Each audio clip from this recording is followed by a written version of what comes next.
الحمدللہ رب العالمین والصلاة والسلام علی سید المرسلین اما بعد فاعوذ باللہ من الشیطان الرجیم بسم اللہ الرحمن الرحیم۔ بک صحیح مسلم حدیث نمبر 221، انٹرنیشنل نمبر 64، اسٹیٹس صحیح۔ محمد بن طلحہ، سفیان اور شعبہ تینوں نے زبید سے حدیث سنائی۔ انہوں نے ابو وائل سے اور انہوں نے حضرت عبداللہ بن مسعود رضی اللہ عنہ سے روایت کی۔ انہوں نے کہا کہ رسول اللہ صلی اللہ علیہ وسلم نے فرمایا، مسلمان کو گالی دینا فسق ہے اور اس سے لڑنا کفر ہے۔ زبید نے کہا، میں نے ابو وائل سے پوچھا، کیا آپ نے عبداللہ بن مسعود رضی اللہ عنہ کو رسول اللہ صلی اللہ علیہ وسلم سے روایت کرتے ہوئے خود سنا ہے؟ انہوں نے کہا ہاں۔ شیبہ کی روایت میں زبید کے ابو وائل سے پوچھنے کا ذکر نہیں ہے۔ بک صحیح مسلم حدیث نمبر 222، انٹرنیشنل نمبر 64، اسٹیٹس صحیح۔ منصور اور عامش دونوں نے ابو وائل سے، انہوں نے حضرت عبداللہ بن مسعود رضی اللہ عنہ سے اور انہوں نے نبی اکرم صلی اللہ علیہ وسلم سے یہی حدیث بیان کی۔ بک صحیح مسلم حدیث نمبر 223، انٹرنیشنل نمبر 65، اسٹیٹس صحیح۔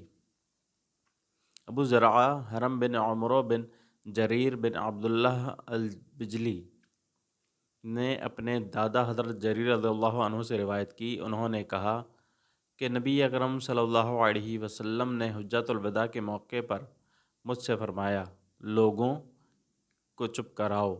اس کے بعد آپ نے فرمایا، میرے بعد کافر نہ بن جانا کہ ایک دوسرے کی گردنیں مارنے لگو۔ بک صحیح مسلم حدیث نمبر 224، انٹرنیشنل نمبر 66، اسٹیٹس صحیح۔ معاذ بن معاذ نے شعبہ سے، انہوں نے واقد بن محمد سے، انہوں نے اپنے والد سے، انہوں نے حضرت ابن عمر رضی اللہ عنہما سے اور انہوں نے نبی صلی اللہ علیہ وسلم سے سابقہ حدیث کے مطابق روایت کی۔ بک صحیح مسلم حدیث نمبر 225، انٹرنیشنل نمبر 66، اسٹیٹس صحیح۔ محمد بن جعفر نے کہا، ہم سے شعبہ نے واقد بن محمد بن زید سے حدیث بیان کی کہ انہوں نے اپنے والد سے سنا، وہ حضرت عبداللہ بن عمر رضی اللہ عنہما سے حدیث بیان کرتے تھے۔ انہوں نے نبی صلی اللہ علیہ وسلم سے روایت کی کہ آپ صلی اللہ علیہ وسلم نے حجۃ الوداع کے موقع پر فرمایا، تم پر افسوس ہوتا ہے، یا فرمایا، تمہارے لیے تباہی ہوگی، تم میرے بعد کافر نہ ہو جانا کہ ایک دوسرے کی گردنیں مارنے لگو۔ بک صحیح مسلم حدیث نمبر 226، انٹرنیشنل نمبر 66، اسٹیٹس صحیح۔ عبداللہ بن وہب نے کہا، ہمیں عمر بن محمد نے حدیث بیان کی کہ ان کے والد نے انہیں حضرت ابن عمر رضی اللہ عنہما کے حوالے سے نبی صلی اللہ علیہ وسلم سے اسی طرح حدیث بیان کی جس طرح شعبہ نے واقد سے بیان کی ہے۔ بک صحیح مسلم حدیث نمبر 227، انٹرنیشنل نمبر 67، اسٹیٹس صحیح۔ حضرت ابو ہریرہ رضی اللہ عنہ سے روایت ہے کہ رسول اللہ صلی اللہ علیہ وسلم نے فرمایا، لوگوں میں دو باتیں ہیں، وہ دونوں ان میں کفر کی بقیہ عادتیں ہیں، کسی کے نسب پر طعن کرنا اور میت پر نوحہ کرنا۔ بک صحیح مسلم حدیث نمبر 228، انٹرنیشنل نمبر 68، اسٹیٹس صحیح۔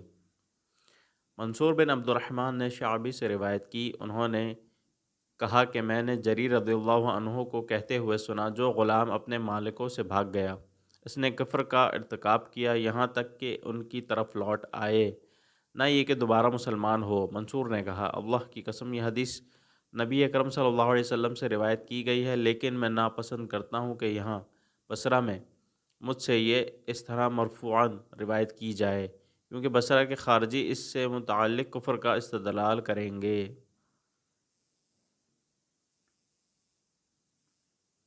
بک صحیح مسلم حدیث نمبر 229، انٹرنیشنل نمبر 69، اسٹیٹس صحیح۔ داؤد نے شعبی سے، انہوں نے حضرت جریر رضی اللہ عنہ سے روایت کی کہ رسول اللہ صلی اللہ علیہ وسلم نے فرمایا، جو غلام بھگوڑا ہو گیا تو اس کے تخت سے اسلامی معاشرے اور حکومت کی ذمہ داری ختم ہو گئی۔ بک صحیح مسلم حدیث نمبر 230، انٹرنیشنل نمبر 70، اسٹیٹس صحیح۔